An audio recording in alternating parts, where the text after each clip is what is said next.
Add 50 grams of hot heavy cream onto the 50 grams dark chocolate. Leave it for 2 to 4 minutes and mix well until the chocolate melts.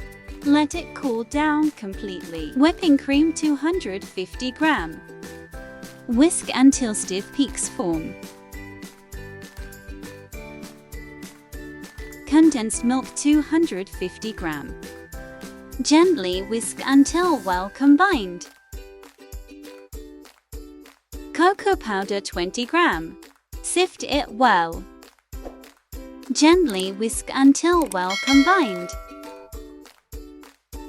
Add in the melted chocolate cream mix. Gently whisk until well combined and smooth.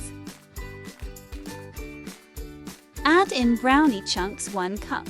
Mix well to combine. Transfer it to a loaf pan. Level it out. Top some brownie chunks. Cover and freeze for 8 hours. Once the ice cream set, remove the cling wrap. Scoop out with an ice cream scooper. Drizzle chocolate syrup. Enjoy!